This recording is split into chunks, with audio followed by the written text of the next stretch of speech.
ஸ்ரீ புருஷோத்தம க்ஷேத்திர மாஹாத்மியம் 7ஆம் அத்தியாயம். மன்னன் இந்திரத்யும்னனின் கதை. முனிவர்கள் கேட்டார்கள், முனிவரே, இந்திரத்யும்னன் எந்த யுகத்தில் வாழ்ந்தார்? அவரது தலைநகரம் எந்த நாட்டில் இருந்தது? அவர் எப்படி புருஷோத்தமத்திற்கு சென்றார்? சிலையை எவ்வாறு உருவாக்கினார்? இவை அனைத்தையும் உண்மையாகவும் விரிவாகவும் விவரிக்கவும். பெரிய முனிவரே, எல்லாம் அறிந்தவரே, எங்களுக்கு இதனை கேட்க மிகுந்த ஆர்வம் உள்ளது. ஜெய்மினி முனிவர் கூறினார், மிகச் சிறந்தது. சிறந்த பிராமணர்களை நீங்கள் கேட்பது பொருத்தமானது. அவரது அதாவது இந்திரத்யும்னரின் பண்டைய நிகழ்வு அனைத்து பாவங்களையும் போக்க உதவுகிறது. இது புண்ணியமானது மற்றும் அற்புதமானது. இது உலக இன்பங்களையும் முக்தியையும் தருகிறது. கிருத்த யுகத்தில் நடந்ததை போலவே நான் அதனை கூறுகிறேன். முனிவர்களே, மிகுந்த கவனத்துடனும் அனைத்து புலன்களையும் கட்டுப்பாட்டில் வைத்தும் நீங்கள் அனைவரும் கேளுங்கள். கிருத்த யுகத்தில் ஒரு பெரிய மன்னர் இருந்தார். பிராமணர்களே, அவர் பெயர் இந்திரத்யும்னன். அந்த நீதிமான் சூரிய குலத்தை சேர்ந்தவர். படைப்பாளரின் அதாவது பிரம்மதேவரின் 5வது நபர் ஆவார், அதாவது வழித்தோன்றல் ஆவார். அவர் பேச்சிலும் நல்ல நடத்தையிலும் உண்மை உள்ளவர். அவர் களங்கமற்ற புகழை கொண்டவர். சாத்விகர்களில் மிகவும் பிரபலமானவர். அவர் தனது குடிமக்களை தனது சொந்த குழந்தைகளைப் போல நீதியுடன் பாதுகாத்தார். அவர் ஆன்மீக அறிவியலில் அதாவது பிரம்மத்தை பற்றிய முழுமையான அறிவு நிபுணத்துவம் பெற்றவர். அவர் போரில் அதிக ஆர்வம் கொண்ட ஒரு வீரராக இருந்தார். அவர் எப்போதும் தனது பெற்றோரிடம் பக்தியுடன் சுறுசுறுப்பாக இருந்தார். அவர் எப்போதும் பிராமணர்களை வணங்கினார். அவர் 18 கல்வி பிரிவுகளில் தேர்ச்சி பெற்றிருந்தார். மேலும் மற்றொரு பிரகஸ்பதி அதாவது கடவுள்களின் குரு போல இருந்தார். செழிப்பிலும் மகிமையிலும் அவர் மற்றொரு இந்திரன் மற்றும் கருவூலத்தில் செல்வம் குவிப்பதில் அவர் மற்றொரு குபேரன். அவர் அழகான முக பாவனைகள் மற்றும் சிறந்த கருணையுடன் இருந்தார். அவர் நல்ல நடத்தை கொண்டவர். அவர் தர்மம் செய்பவர், இன்பங்களை அனுபவிப்பவர் மற்றும் இனிமையான பேச்சை கொண்டவர். அவர் அனைத்து யாகங்களையும் செய்தார். அவர் பிராமணர்களுடன் நட்பாக இருந்தார். அவர் தனது வாக்குறுதிகளை உண்மையாக காப்பாற்றினார். அவர் பௌர்ணமி நாளில் சந்திரனை போல ஆண்கள் மற்றும் பெண்களுக்கு மிகவும் பிரியமானவர். அதே நேரத்தில் அவர் தனது எதிரிகளை அழிப்பவராக இருந்ததால் பார்க்க முடியாத அளவிற்கு திகைப்பூட்டுபவராகவும் இருந்தார். அவர் ஸ்ரீ மகாவிஷ்ணுவின் பக்தர், மிகவும் உண்மையுள்ளவர். அவர் கோபத்தையும் புலன்களையும் அடக்கியிருந்தார். மிகச்சிறந்த யாகமான ராஜசூயத்தையும் 1000 குதிரை யாகங்களையும் செய்தார். அவர் மிகவும் மகிமை வாய்ந்தவர், முக்தியை விரும்புபவர், நல்லொழுக்கம் மற்றும் பக்திக்கு அர்ப்பணிப்புடன் இருந்தார். இவ்வாறு அனைத்து நல்ல குணங்களுடனும் கூடிய மன்னர் மாலவ நாட்டில் அமைந்துள்ள அவந்தி என்ற தலைநகரம் நகரத்தின் பூமியை ஆட்சி செய்தார். மேலும் பூமி முழுவதும் நன்கு அறியப்பட்டார். அனைத்து வகையான விலை உயர்ந்த கற்களால் நிறைந்த அந்த நகரத்தில் அவர் வாழ்ந்தார். மற்றும் ஒரு அமராவதி இந்திரனின் தலைநகரம் போல. அங்கு வாழ்ந்த மன்னர் ஸ்ரீ மகாவிஷ்ணுவை பொறுத்தவரை மன ரீதியாகவும் வாய்மொழியாகவும் உடல் ரீதியாகவும் சிறந்த மற்றும் மிகவும் அற்புதமான பக்தி நடவடிக்கைகளை மேற்கொண்டார்.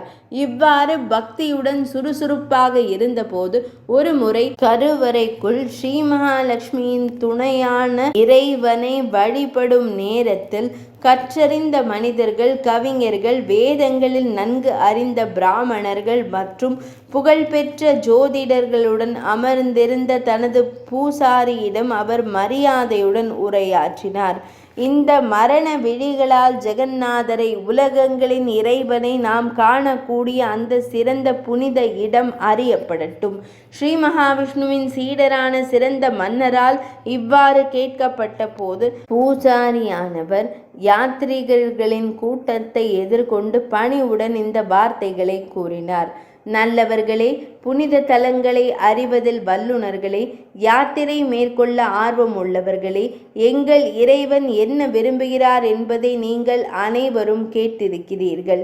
அவரது நோக்கத்தை அறிந்த பிறகு பல புனித தலங்களுக்கு சென்ற ஒரு குறிப்பிட்ட பேச்சாற்றல் மிக்க நபர் பயபக்தியுடன் கைகளை இணைத்து கொண்டு அங்கே நின்று கொண்டு மகிழ்ச்சியுடன் அரசரிடம் கூறினார், பகவானே, அரசரே, நான் என் குழந்தை பருவத்திலிருந்தே பூமியில் உள்ள பல புனித தலங்களுக்கு சென்றிருக்கிறேன். இவற்றை தீர்த்தங்கள் பற்றி மற்றவர்கள் மட்டுமே கேள்விப்பட்டிருக்கிறார்கள். பரத துணை கண்டத்தில் ஒரு நிலம் உள்ளது. அது உத்தரதேசா, அதாவது உத்கல, ஒரிசா என்று பிரபலமானது.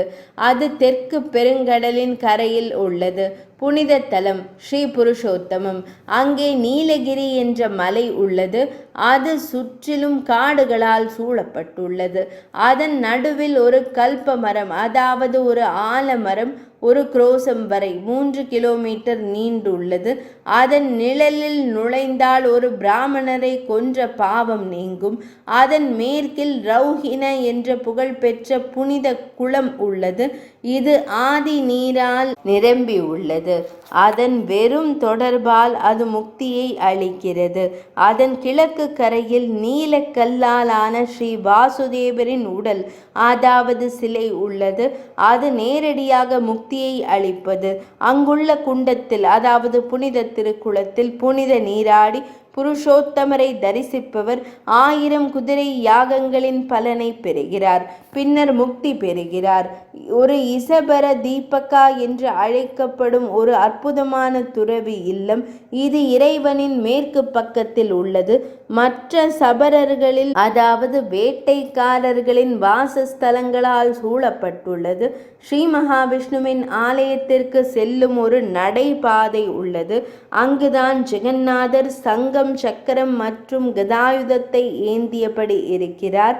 கருணையின் களஞ்சியம் இறைவனை பார்க்க வரும் அனைத்து உயிரினங்களுக்கும் முக்தியை அளிக்கிறது. அரசரே, நான் ஸ்ரீ புருஷோத்தமத்தில் 1 வருடம் புனித சடங்குகளை கடைபிடித்து தேவர்களின் இறைவனின் சாந்திக்காக காட்டில் தங்கினேன். பெரிய அரசரே, ஒவ்வொரு இரவும் இறைவனை தரிசிக்க அங்கு வந்த சொர்க்கவாசிகளின் தெய்வீக வாசனை மனிதாபிமானமற்றது. பல்வேறு வகையான பிரார்த்தனை வார்த்தைகள் கேட்கப்படுகின்றன. கல்ப மரத்தின் பூக்களின் மழை காணப்படுகிறது. இந்த மகத்துவம் வேறு எந்த விஷ்ணு ஆலயத்திலும் வெளிப்படவில்லை. ஒரு பழங்கால புராண கதை கூட அங்கே கேட்கப்படுகிறது. அரசரே, அங்கே மாதவனை பார்த்த பிறகு ஒரு தாழ்ந்த இனத்தை சேர்ந்த காகம் எந்த புண்ணிய செயலையும் செய்ய அதிகாரம் இல்லாத போதிலும், அறிவு இல்லாத போதிலும் விடுதலை பெற்றது. தாகத்தால் அது தண்ணீர் குடிக்க ரௌஹின குண்டனிடம் வந்தது. நேரம் வந்தவுடன் அது தனது உயிரை துறந்து ஸ்ரீ மகாவிஷ்ணுவுடன் சாருத்தியத்தை அடைந்தது. முன்பு நான் முட்டாள்தனமாகவும் அறியாமையுடனும் இருந்தேன்.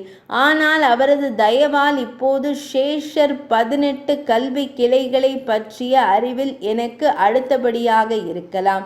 என் மனம் மாசுகளிலிருந்து விடுபட்டுள்ளது. ஸ்ரீ மகாவிஷ்ணுவை தவிர வேறு எந்த இறைவனையும் நான் காணவில்லை. நீங்கள் ஸ்ரீ மகாவிஷ்ணுவின் பக்தர், எப்போதும் புனித சடங்குகளில் உறுதியாக இருப்பதால் உங்களுக்கு அறிவுறுத்துவதற்காக நான் உங்களிடம் வந்துள்ளேன். இப்போது உங்களிடம் செல்வமோ நிலமோ கேட்கப்படவில்லை. இது பயனற்றது என்று நான் புரிந்து கொள்கிறேன். அங்கு வசிக்கும் ஸ்ரீதரரை வணங்குங்கள். இவ்வாறு கூறிய பிறகு அனைவரும் பார்த்து கொண்டிருக்கும் போதே அந்த மந்தமான முடி கொண்ட மனிதன் உடனடியாக மறைந்து விட்டான். அரசர் மிகுந்த ஆச்சரியத்தால் தாக்கப்பட்டார். இதை நான் எப்படி தொடர முடியும் என்று யோசித்து அவர் உற்சாகமடைந்தார். இதன் நிறைவேற்றம் குறித்து அவர் பூசாரியிடம் பேசினார். மன்னன் இந்திரத்யும்னன் கூறினார், இந்த சம்பவம் மனிதாபிமானமற்றது. ஒரு மனிதாபிமானமற்ற நபரிடமிருந்து இதை கேட்ட பிறகு என் அறிவு என்னை அந்த கதாதரன் இருக்கும் இடத்திற்கு செல்ல தூண்டுகிறது. சிறந்த பிராமணரே, என் நல்லொழுக்கம், செல்வம் மற்றும் அன்பு உங்கள் கட்டுப்பாட்டில் உள்ளன. வாழ்க்கையில் 3 நோக்கங்களும் எனக்கு எதிராக இல்லாத, அதாவது நீங்கள் எனக்கு சாதகமாக இருந்த உங்கள் அருளால் நிறைவேற்றப்பட்டுள்ளன. சிறந்த பிராமணரே, நீங்கள் இந்த பணியை செய்தால் என் வாழ்க்கையின் 4 நோக்கங்களும் என்னால் அடையப்படும். பூசாரி கூறினார், நிச்சயமாக தோலால் மூடப்பட்ட உங்கள் கண்களால், அதாவது உங்கள் உடல் மனித கண்களால் நீங்கள் பார்க்க முடியும் என்பதற்காக இதை செய்வேன். அதாவது சம்சாரத்திலிருந்து நேரடியாக விடுதலை அளிக்கும் இறைவன் கேசவன். இந்த விஷயத்தில் மிகவும் கவனமாக நாம் அனைவரும் நமது கூட்டாளிகள் மற்றும் உதவியாளர்களுடன் ஸ்ரீ புருஷோத்தமர் எனப்படும் புனித இடத்தில் வசிக்க வேண்டும். தமசுக்கு அப்பாற்பட்ட புருஷரான மாதவனை நீங்கள் நேரடியாக உணர முடிந்தால் ஒரு மனிதனின் பிறப்பில் இதைவிட சிறந்த வெற்றி என்னவாக இருக்க முடியும்? வித்யாபதி என்ற என் தம்பியும் இப்போது பல நாடுகளுக்கு அடிக்கடி சுற்றுப்பயணம் செய்யும் உங்கள் உளவாளிகளுடன் செல்வார். அவர் அங்கு சென்று மலையில் பிரபஞ்சத்தின் இறைவனை சந்தித்த பிறகு உங்கள் முகாமின் வசிப்பிடத்திற்கு ஏற்ற ஒரு நிலத்தை உருவாக்குவார். எல்லாம் முழுமையாக ஏற்பாடு செய்யப்பட்டுள்ளது என்ற செய்தியை அவர் விரைவில் கொண்டு வருவார். அது நம் நலனுக்காகவே இருக்கும். அவரது வார்த்தைகளை கேட்டதும் மன்னர் மீண்டும் கூறினார். மன்னர் இந்திரத்யும்னன் கூறினார், நல்லது பிராமணரே, சிறந்த ஏற்பாடு உரிய சிந்தனைக்கு பிறகு ஏற்படுத்தப்பட்டது. ஆரம்பத்திலேயே இதனை பற்றி கேள்விப்பட்டவுடன் நான் அந்த புனித இடத்தில் இறைவனின் முன்னிலையில் வசிப்பேன் என்று முடிவு செய்துள்ளேன். எனவே உங்கள் சகோதரனை விட்டுவிடுங்கள். அவர் விரும்பியபடி அனைத்தையும் நிறைவேற்றுவார். இதை கூறிய பிறகு மன்னர் மகிழ்ச்சியுடன் உள் அறைக்குள் நுழைந்தார். மன்னரின் கட்டளைப்படி பூசாரி அவர்கள் அனைவரையும் முறையாக கௌரவித்து அவரவர் ஆசிரமங்களுக்கு செல்லச் செய்தார். ஜோதிடர்களால் ஒரு நல்ல நேரம் நிர்ணயிக்கப்பட்டது. அவரது பாதுகாப்பான பயணத்திற்காக புனித சடங்குகளை செய்த பிறகு அந்த சடங்குகள் ஸ்வஸ்தியாயன என்று அழைக்கப்படுகின்றன. பிராமணர் அவருக்கு விடை பெற்றார். அவர் நம்பகமான தூதர்களுடன் மலர்களால் அலங்கரிக்கப்பட்ட தேரில் ஏறினார். பின்னர் பிராமணர்களே, தேரின் நடுவில் அமர்ந்திருந்த பிராமண வித்யாபதி தனது மனதில் இவ்வாறு எண்ணினார், என் வாழ்க்கை பலனளிக்கிறது. பாவங்களை நீக்கும் இறைவனின் தாமரை போன்ற திருமுகத்தை நான் தரிசிப்பதால் என் இரவு ஒரு நல்ல காலையாகிவிட்டது. துறவிகள் ஸ்ரவணம், அதாவது கேட்டல் போன்ற பல்வேறு வழிகளில் இரவும் பகலும் பாடுபடுகிறார்கள்.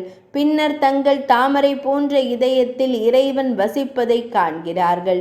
நீலமலையின் உச்சியில் வசிக்கும் அந்த சக்கரம் தாங்கிய இறைவனை நான் இப்போது நேரடியாக காண்பேன். அவர் ஒரு உடல் வடிவத்தை கொண்டவர். ஆனால் உடல்களுடனான அனைத்து தொடர்புகளையும் அகற்றுபவர். ஸ்ருதி, ஸ்மிருதி, இதிகாசம் மற்றும் புராணங்களின் வார்த்தைகள் மூலம் இறைவனின் வடிவத்தை நிலைநிறுத்தி காட்சிப்படுத்துவது சாத்தியமில்லை. இப்போது நான் அந்த அசாதாரண வடிவமான அதிர்ஷ்ட களஞ்சியத்தை கண்டு உலக இருப்பு எனும் கடலை கடப்பேன். இன்று நான் பிரபஞ்சத்தின் அந்த இறைவனை நேரடியாக காட்சிப்படுத்துவேன். புரிந்து கொள்ள முடியாதவரும் அளவிட முடியாதவருமானவர், மலையில் வசிப்பவர், யாருடைய பெயர்களை போற்றுவதன் மூலம் அவரை நினைவு கூறுபவர்களின் 3 பிரிவுகளும் அளிக்கப்படுகின்றன. இறைவனின் தாமரை போன்ற பாதங்களை தியானிக்காத ஒருவரின் விஷயத்தில் அவரது ஆன்மாவில் குடியேறி இருக்கும் ஏராளமான இருள் அவரது கர்மங்களால் அழியாது. ஒவ்வொரு அடியிலும் அவர் மேலும் மேலும் துன்பத்தை பெறுவார். 5 உரைகளில், அதாவது அன்னம், பிராணன் போன்றவற்றின் உரைகள் அடைக்கப்பட்டு அதன் சொந்த குழியில் அடைக்கப்பட்டுள்ள ஆன்மாவில் வசிக்கும் நுட்பமான ஆவியை ஒருவர் சாந்தப்படுத்தலாம். ஆனால் ஒருவர் அதை உணராமல் இருக்கலாம் என்று வேதாந்த பகுதிகள் கூறுகின்றன. அதன் சொந்த வித்யையால், அறிவால் மட்டுமே உணரக்கூடிய அந்த ஆதி மனிதனை நான் வணங்குகிறேன். பிரபஞ்சத்தின் ஒவ்வொரு முடியையும் தாங்கும் 1000, அதாவது எண்ணற்ற தலைகள், பாதங்கள் மற்றும் கண்களை கொண்ட பழமையான மற்றும் நித்தியமான வேதங்களின் நிறை வெளிவந்த மூச்சிலிருந்து வந்த பிரணவத்தை, அதாவது ஓம்காரத்தை தனது உடலாக கொண்ட அனைத்து இழிவான வடிவங்களிலிருந்தும் அல்லது மேலெழுந்திருக்கும் அந்த மாயையான காணக்கூடிய உலகம், படைப்பு, உணவு மற்றும் அழிவை அதன் இயல்பாக கொண்டு உருவாக்கப்பட்ட மாயையின் மூலம் நான் அந்த இறைவனை அடைக்கலம் தேடுகிறேன். கீழ்நிலை உயிரினம் தனது தாகத்தை தணிக்க சாதாரணமாக வந்து அந்த உடலுடன் சாரூபிய வகை முக்தியை அடைந்த அந்த இறைவனை நான் நேரடியாக பார்ப்பேன். 1 கோடி உயிர்களில் நான் பெற்ற ஒரு தகுதி எவ்வளவு அற்புதமானது! அது என் நல்ல அதிர்ஷ்டத்தை குறிக்கிறது. இந்த மரண கண்களால் பிரபஞ்சத்தின் குமிழ் போன்ற வேரை, அதாவது காரணத்தை நான் காண்பேன். இவ்வாறு நினைத்து மகிழ்ச்சியான மனதுடன் தேரின் வேகத்தால் நீண்ட தூரம் கடந்து விட்டதை பிராமணர் கவனிக்கவில்லை. நண்பகல் கடந்து பகலின் பெரும் பகுதி எஞ்சியிருந்த பிறகு ஓத்ரா என்ற நிலம் வழியில் முன்னால் தெரிந்தது. பிராமணர்களே, இந்த நிலம் பிரபஞ்சத்திற்கு ஒரு அலங்காரம். இது பூமியின் கோலத்தை புனிதப்படுத்துகிறது. இவ்வாறு வழியில் காடுகள், மலைகள், கோட்டைகள் போன்றவற்றை கவனித்து சூரிய அஸ்தமன நேரத்தில் மகாநதியின் கரையை அடைந்தார். பிராமணர் தேரிலிருந்து இறங்கி தினசரி மதச் சடங்குகளை நேர்மையுடன் செய்தார். மாலை சந்தியா பிரார்த்தனை செய்த பிறகு, அதாவது சந்தியாவந்தனம் செய்த பிறகு மதுவை கொன்றவரை பற்றி தியானித்தார், அதாவது ஸ்ரீ மகாவிஷ்ணுவை தியானித்தார். இரவை தேரிலேயே கழித்தார். அதிகாலையில் தனது தினசரி மதச் சடங்குகளை முடித்து கொண்டு அவசரமாக மகாநதியை கடந்து சென்றார். தேரில் அமர்ந்திருந்த கோவிந்தரை பற்றி சிந்தித்து அவர் புறப்பட்டார். பிராமணர்களே, வழியில் வேதங்களை நன்கு அறிந்தவர்கள், யாகங்களை செய்பவர்கள் மற்றும் நெருப்பு மகிமை கொண்டவர்கள் வசிக்கும் கிராமங்களை கண்டார். கிராமங்கள் பாக்கு மரங்களால் அலங்கரிக்கப்பட்டிருந்தன. ஏகாம்ரக வனத்தை கடந்து சென்ற பிறகு பிராமணர் ஒரு சங்கம், ஒரு சக்கரம், ஒரு கதாயுதம் மற்றும் ஒரு தாமரை ஆகியவற்றை ஏந்திய மக்களை கண்டார். அவர் ஒரு புதிய பிறவி எடுத்து ஒரு தெய்வீக வடிவத்தை ஏற்றுக்கொண்டது போல் நினைத்தார். அவர் உடனடியாக தேரிலிருந்து இறங்கி 8 கால்கள் தரையில் தொட்டு வணங்கினார். அவரது விழிகள் மகிழ்ச்சி நீரால் நிறைந்தன. அவர் வேறு எதையும் பார்க்கவில்லை. பிராமணர்களே, அவர் ஸ்ரீ மகாவிஷ்ணுவை மன ரீதியாகவும் வெளிப்புறமாகவும் கண்டார். இவ்வாறு அவர் ஸ்ரீஹரியை பார்த்து தியானித்து துதித்து கொண்டே சென்றார். காடுகள் நிறைந்த நீல மலையையும் கல்ப மரங்களாலும் ஆல மரங்களாலும் அலங்கரிக்கப்பட்டதையும் அவர் கண்டார். அது வானத்தை துடைத்து அதை பார்வையிடுபவர்களின் பாவங்களை அழித்தது. அது உருவத்தில் ஸ்ரீஹரியின் மிகவும் அற்புதமான தங்குமிடம். மலையின் உச்சியில் ஏறி முகுந்தனை காண ஆவலுடன் இருந்த பிராமணர் எல்லா இடங்களிலும் பாதையை தேடினார். ஆனால் ஒன்றை காண முடியவில்லை. எனவே அவர் தரையில் தர்பை புல்லை பரப்பி தனது பேச்சை கட்டுப்படுத்தி அங்கேயே உறக்கம் கொண்டார். இறைவனின் தரிசனத்திற்காக அவர் அவரிடம் மட்டுமே அடைக்கலம் புகுந்தார். அதன் பிறகு மலையின் பின்னால் ஒரு மனிதாபிமானமற்ற பேச்சை கேட்டார். அது இறைவனுக்கு பக்தி என்ற தலைப்பில் ஒன்றாக பேசிக் கொண்டிருந்தவர்களின் குரல். எனவே வித்யாபதி மகிழ்ச்சியடைந்து அந்த குரலை பின்தொடர்ந்தார். பிராமணர்களே, புனித ஆலயத்தின் விளக்கு இருக்கையை கண்டார். அது சபர தீபக என்று அழைக்கப்பட்டது. சுற்றிலும் அது சபரர்களின், அதாவது வேட்டைக்காரர்களின் வீடுகளால் சூழப்பட்டிருந்தது. பிராமணர் மெதுவாக அங்கு சென்று மிகுந்த பணிவுடன் வளாகத்திற்குள் நுழைந்தார். அங்கே சங்கம், சக்கரம் மற்றும் கதாயுதம் ஏந்திய விஷ்ணு பக்தர்களை கண்டார். பிராமணர் தலை குனிந்து கைகளை இணைத்து மரியாதையுடன் நின்றார்.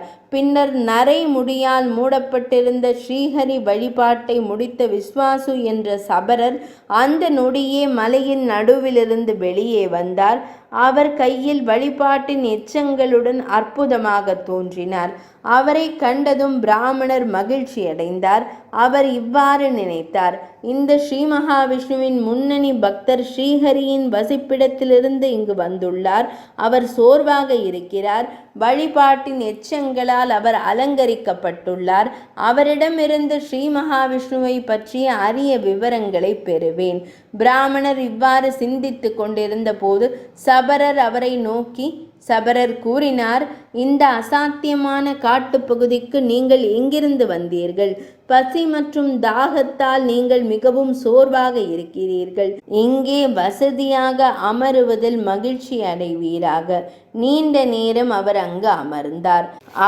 அவருக்கு பாத யாத்திரை, ஒரு இருக்கை மற்றும் அர்க்யையும் கொடுத்தார். பின்னர் விஸ்வாசு பிராமணரிடம் பணிவுடன் குறிப்பிடப்பட்ட விஷயத்தை விளக்கினார். உங்கள் வாழ்க்கையை எவ்வாறு நிலைநிறுத்த விரும்புகிறீர்கள்? அதாவது உங்கள் பசியை போக்க. பிராமணரே, பழங்களினாலோ அல்லது சமைத்த உணவினாலோ உங்களுக்கு பிடித்தது எதுவோ அதை நான் உங்களுக்கு கொடுப்பேன். பிராமணரே, இது எனது நல்ல அதிர்ஷ்டம். புனித தலைவரே, நீங்கள் மற்றொரு விஷ்ணுவைப் போல என் இல்லத்திற்கு வந்ததிலிருந்து என் வாழ்க்கை பலனளித்து விட்டது. சபரர் இதை கூறியது போல் சிறந்த பிராமணர் அவரிடம் கூறினார்: ஸ்ரீ மகாவிஷ்ணுவின் சிறந்த பக்தரே, எனக்கு பழங்கள் அல்லது சமைத்த உணவுடன் எந்த தொடர்பும் இல்லை. ஐயனே, நான் வெகு தூரத்திலிருந்து வந்த நோக்கம் நிறைவேறும்படி பாருங்கள். நான் அவந்தி நகரத்தில் வசிக்கும் மன்னன் இந்திரத்யும்னனின் பூசாரி. ஸ்ரீ மகாவிஷ்ணுவை பார்க்க ஆசைப்பட்டு நான் இங்கு வந்துள்ளேன். அரசனுக்கு முன்னால் யாத்ரீகர்கள் கூட்டம் இருந்தது. அந்த நேரத்தில் இதை கேள்விப்பட்டது. தீர்த்தங்கள் மற்றும் புனித தலங்களின் சூழலில் இது யாரோ ஒருவர் குறிப்பிட்டது. இந்த புனித தலத்தை அரசருக்கு முன்னால் மயிர் முடி கொண்ட ஒருவர் குறிப்பிட்டார். அந்த பிராமணர் எல்லாவற்றையும் சரியான வரிசையில் குறிப்பிட்டார். இதற்காகவே சாந்த குணமுள்ள ஐயனே, கவலையுள்ள அரசரால், அதாவது இங்கே வசிக்கும் ஸ்ரீஹரி நீல மாதவரை பார்க்க நான் அனுப்பப்பட்டேன். நான் இறைவனை கண்டு அரசரிடம் செய்தியை கொண்டு செல்லும் வரை நான் நிச்சயமாக நோன்பு நோற்பேன். எனவே சாந்த குணமுள்ள ஐயனே, ஸ்ரீ மகாவிஷ்ணுவை எனக்கு காட்டுங்கள். 7ஆம் அத்தியாயம் நிறைவடைந்தது.